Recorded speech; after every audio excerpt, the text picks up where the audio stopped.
माननीय प्राचार्य doctor Gurav sir, प्राचार्य डॉक्टर देशपांडे मॅडम, प्राचार्य प्रोफेसर शेजवळ सर, मराठी विभाग प्रमुख डॉक्टर खरे सर, विभाग प्रमुख डॉक्टर सुटे मॅडम, तिन्ही महाविद्यालयातील जिज्ञासू विद्यार्थिनी आणि ऑनलाईन असलेले सर्व श्रोते, स्त्री शिक्षणाचे महान कार्य करणाऱ्या पूज्य अण्णासाहेब कर्वे यांच्या स्मृतीला सर्वप्रथम मी वंदन करते. आनंदीबाई प्रभुणे या माझ्या सासूबाई. अण्णासाहेब हयात असतानाची गोष्ट, 1916 सालातली. अण्णासाहेबांच्या हिंगणे स्त्री शिक्षण संस्थेत त्या शिकल्या. अण्णासाहेबांनी स्थापन केलेल्या संस्थेने आज मला प्रमुख पाहुण्याच्या नात्याने बोलायला आमंत्रित केले, म्हणून हे आमंत्रण स्वीकारताना फार फार समाधान वाटले आणि आनंदही झाला. अण्णासाहेबांच्या या संस्थेत माझ्या आवडत्या पुस्तकांवर बोलण्याची संधी उपलब्ध करून देणाऱ्या संस्थेचे आणि संयोजकांचे मी आभार मानते. एक म्हणजे मी लोककथा का व कशामुळे अनुवादित करू लागले, दुसरे म्हणजे माझ्या अनुवादित लोककथा संग्रहाचे स्वरूप कसे आहे, या दोन मुद्द्यांवर मी बोलावे अशी अपेक्षा केली गेल्याने त्या मुद्द्यांवर मी बोलणार आहे. मी मराठी वाङ्मय शिकवणारी नाही, वाङ्मयात रमणारी पण नाही. तुम्ही विद्यार्थिनी तर वाङ्मयाच्या विद्यार्थिनी आहात, वाङ्मयात अधिक रमणारे आहात. या चर्चासत्रात मराठी कथेची रूपे आणि विभ्रम यांचा विचार करायचा आहे. आजचा काळ हा ग्लोबलायझेशनचा काळ आहे. या काळात भिन्न संस्कृतीतील आणि भिन्न भाषातील वाङ्मयाच्या अनुवादाला फार महत्व प्राप्त झाले आहे. विद्यार्थिनींना हे समजणे आवश्यक आहे. त्याने जाणीवपूर्वक व प्रयत्नपूर्वक अनुवाद कला शिकून घ्यावी. ही कला आजच्या काळात उपयुक्त ठरणारी आहे असे मला वाटते. मी लहान असतानाची गोष्ट, आमची आई घरातच लायब्ररी चालवीत असे, त्यामुळे मी लहानपणापासून मासिके वाचित असे. त्यातील मराठी कथा आवडत. त्यांची कथानकेही खूप वेगवेगळी असत. त्यातील वर्णने आवडत, माणसांचे स्वभाव वर्णन आवडे. प्रत्येकाचे आयुष्य कसे वेगळे आहे ते समजून घ्यावे वाटे. मला ती जीवनाची वेगवेगळी रूपे वाटत, त्यामुळे त्यात मी रमत असे. म्हणूनच की काय, पण मला कथा वाङ्मय आवडू लागले असावे. आम्ही अमेरिकेत स्थायिक होऊनही आता एक तप उलटून गेले आहे. गेली 13 वर्षे इथे मी बऱ्याच इंग्रजी लोककथा वाचल्या आहेत. इथल्या काही प्रसिद्ध लोककथा संकलकांशी अगदी जवळून संबंध आले आहेत. Doctor Teresa P John he इथली मान्यवर लोककथांची संकलक व संशोधक. मला भावलेल्या तिच्या काही निवडक लोककथा मी मराठीत अनुवादित केल्या. पंचधारा आणि अक्षर वाङ्मय या वाङ्मय नियतकालिकातून त्या प्रकाशितही झाल्या. आता तर ती मला तिची डिअर सिस्टर समजते आणि अर्थात मीही तशीच समजते. अशी आमची प्रेमाची नाती निर्माण झाली. डॉक्टर जॉन स्मेल सर हा इथला प्रख्यात लेखक आणि कवी, लोककथांचा संकलक व संशोधक. उत्तर ध्रुव या प्रदेशातील एस्किमो जमातींच्या लोककथा खूप प्राचीन आहेत. त्या कथांच्या संकलनाचे फार महत्वाचे काम त्याने केले आहे.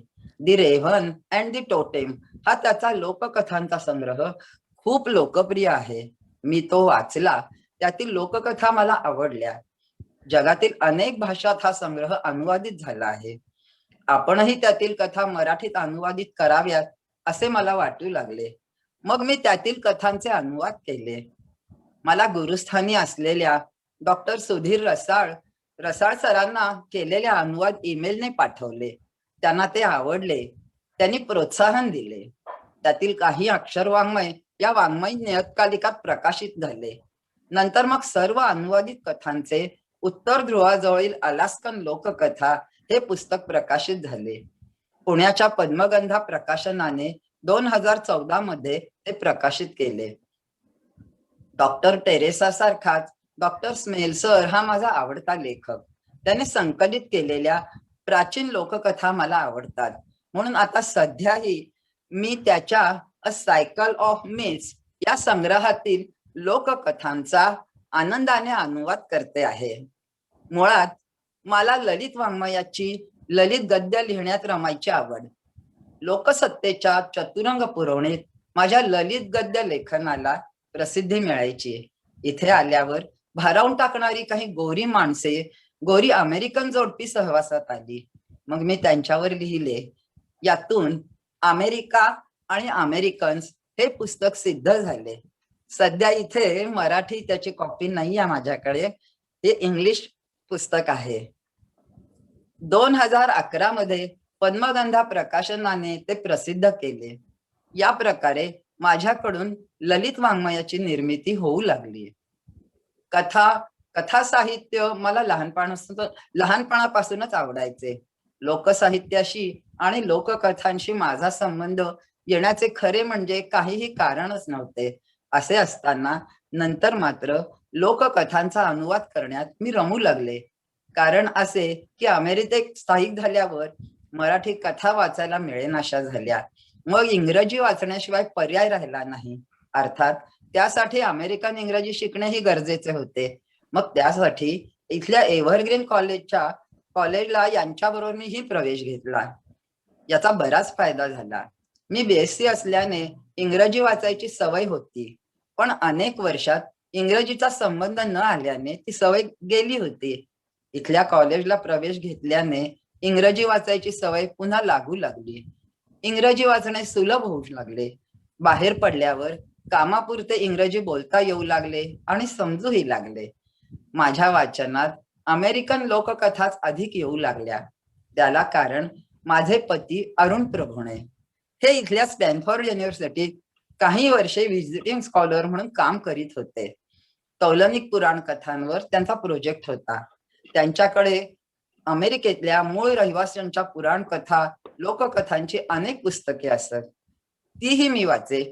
त्यातील लोककथा मनाला स्पर्श करे म्हणून मला त्या आवडू लागल्या. त्या कथा नीट समजाव्या म्हणून त्या लोकांची संस्कृती समजून घेणे आवश्यक बनले. म्हणून आणखी काही पुस्तके वाचावी लागली. मग समजलेल्या आणि आवडलेल्या लोककथा अनुवादित कराव्या वाटू लागल्या. अनुवाद केले, ह्यांना दाखवले. त्यांनी काही ठिकाणी दुरुस्त्या केल्या. डॉक्टर टेरेसा आणि डॉक्टर स्मेल्सर मुळात यांचेच नाही. मी केलेले काम त्यांनाही कळवले. त्यांना आनंद वाटला. अनुवाद प्रकाशित करायला त्यांनी आनंदाने परवानगी दिली. असे हळूहळू संबंध वाढत गेले. आता ते माझेही स्नेही झाले. यांचे जे जे अमेरिकन साहित्यिक स्नेही आहेत ते आपोआपच माझेही स्नेही झाले, ही फार आनंदाची गोष्ट आहे. आता थोडे अमेरिकेतल्या मूळ रहिवाशांच्या लोककथांच्या स्वरूपाविषयी बोलते. मी आत्ताच सांगितल्याप्रमाणे उत्तर ध्रुवाजवळील अलास्कन लोककथा या संग्रहात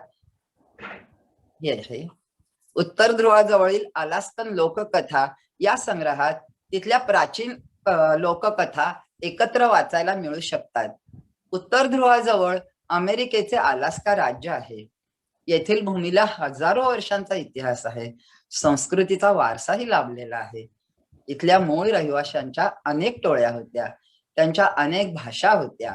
त्या केवळ बोली भाषा होत्या. त्यांना लिखित रूप नव्हते.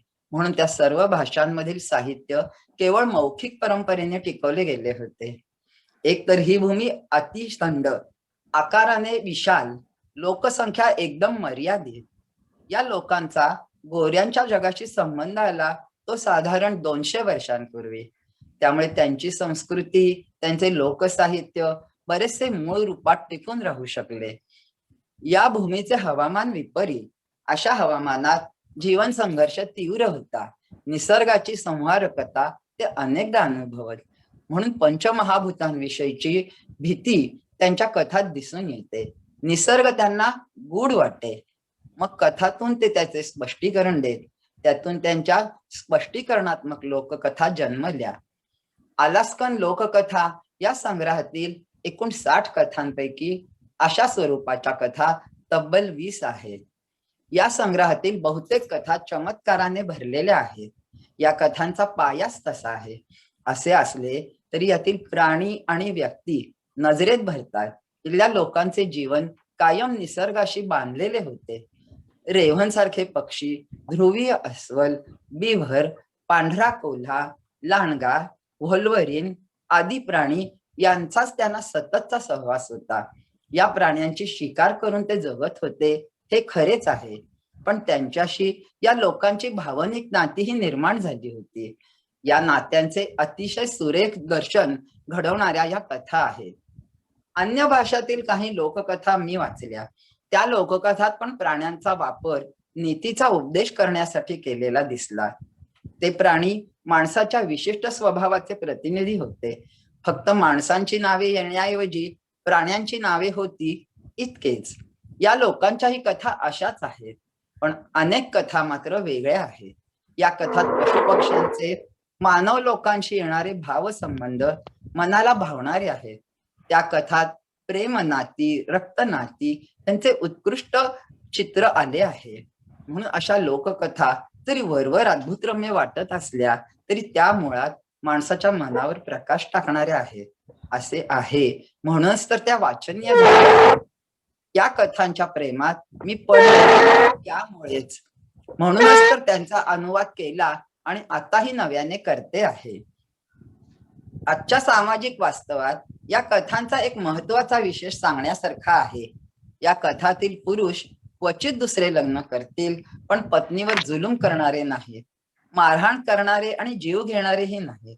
या कथातील स्त्रियाही सौम्य स्वभावाच्या आहेत. पतीच्या सहजीवनात रमणाऱ्या असून पतीवर प्रेम करणाऱ्या आहेत.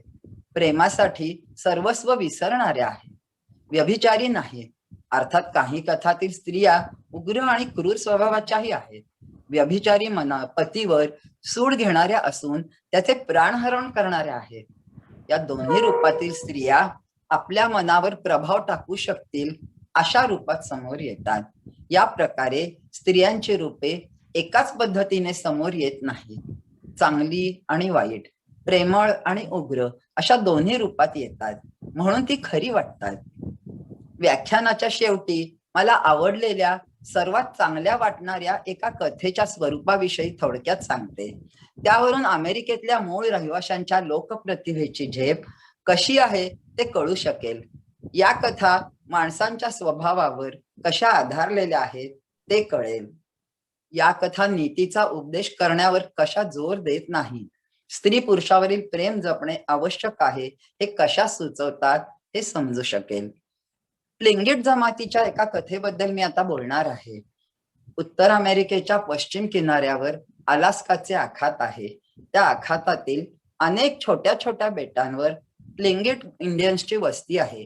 प्लिंगिट रिजन म्हणून या परिसराचा उल्लेख केला जातो. त्या परिसरातील फॉग वुमन ही कथा आहे. अनुवाद करताना धोक्याने बनलेली स्त्री म्हणजे धोक्याची स्त्री असे मी म्हटले आहे. पुरुषांनी बायकांना दयाळूपणाने आणि आदराने कसे वागवावे हे स्पष्ट करून सांगणारी ही कथा आहे. जगभरातल्या सर्व संस्कृतीत प्रत्येक पित्याची अपेक्षा अशी असते की आपली मुलगी नवऱ्याबरोबर अजन्म सुखात राहावी. असे असले तरी नवऱ्याने बायकोला अपमानित करणे, तिचा छळ करणे, मारणे हेही प्राचीन काळापासून सर्व संस्कृतीत आहे. या दोन्हींना ही कथा व्यक्त करते. अर्थात जुन्या आणि आजच्या काळातील साहित्यातही अशा अनेक कथा आहेत, पण अशा अनेक कथांप्रमाणे ही कथा नाही. चैतन्य दुखावलेली बायको धुके बनते असे सुचवणारी ही कथा आहे. म्हणजे काय तर जसे आपल्याला धुके दिसते, ते जाणवते, आपल्या जवळही असते, पण हाती मात्र लागत नाही, तसे चैतन्य दुखावलेली बायको ही नवऱ्याला दिसते, ती त्याच्या जवळही असते, पण हाती मात्र लागत नाही. शरीराने ती नवऱ्याजवळ असते, त्याच्या बाहूतही असते, पण नसते. खरे म्हणजे अशा धुके झालेल्या बायकोला कधी बाहूत पकडताच येत नसते. नवऱ्याला सोडून तिचे चैतन्य केव्हाच निघून गेलेले असते. ती धुके बनलेली स्त्री असते, म्हणून ती फॉग वुमन असते. जीवनातील ह्या कटू सत्याला कवेत घेणारी ही कथा आहे. चैतन्य गमावलेल्या बायकोसाठी धुके ही प्रतिमा निर्माण केल्यामुळे या कथेत सूचक अर्थाचे सामर्थ्य आले आहे. अनेक अर्थांच्या सूचना देणारी धुके ही प्रतिमा आल्याने ही लोककथा आपल्याला आजची कथा वाटते. म्हटले तर या कथेत अद्भुत रम्यत्व आहे, पण या कथेचा हा एक पदर आहे. सूचित अर्थ हा या कथेचा दुसरा पदर आहे. त्यामुळे तर ही कथा मला भावली, आवडली. तुम्हा सर्वांना थोडक्यात सांगावीही वाटली. अलास्काच्या वेगवेगळ्या भागातील मूळ रहिवाशांच्या लोककथा डॉक्टर स्मेल्सर यांनी त्या लोकांच्या तोंडून ऐकल्या. त्या लोकांनी मूळ कथा जशाच्या तशा जपल्या होत्या, पुढील पिढीकडे सुपूर्द केल्या होत्या. डॉक्टर स्मेल्सर यांनी त्या कथा अत्यंत कष्टाने संकलित केल्या, इंग्रजीत आणल्या, म्हणून आपल्याला कळू शकल्या. आता या नवीन काळात सगळेच बदलते आहे. मूळ भाषा बोलणारे अगदी कमी लोक शिल्लक राहिले आहेत. नवीन पिढी जुने नाकारते आहे. त्यामुळे त्यांच्या जुन्या भाषा, पारंपरिक कथा हे सगळेच नष्ट होऊ लागले आहे. त्यामुळे डॉक्टर स्मेल्सर आणि त्यांच्यासारख्या संशोधकांनी संस्कृती जतन करण्यासाठी केलेले हे काम अतिशय मौलिक आहे. या कामाचे मोल जाणून या दुर्मिळ लोककथांचा मराठी अनुवाद करावा असे मला वाटले. अर्थात आपल्याकडेही विविध भाषात अशा दुर्मिळ लोककथा खूप आहेत. नव्या पिढीच्या असणाऱ्या तुम्ही विद्यार्थिनींनी त्या भाषा प्रयत्नपूर्वक शिकून त्यांचे मराठीत अनुवाद करावेत असे मला वाटते. अशामुळे मराठी भाषा समृद्ध होण्यास मदत होऊ शकेल. या व्याख्यानाच्या निमित्ताने महिला विद्यालयातील विद्यार्थिनींशी मला संवाद साधता आला, याचा मला अतिशय आनंद होतो आणि छान वाटतंय. नमस्कार मॅडम. उषा मॅडम धन्यवाद. उषा मॅडम धन्यवाद.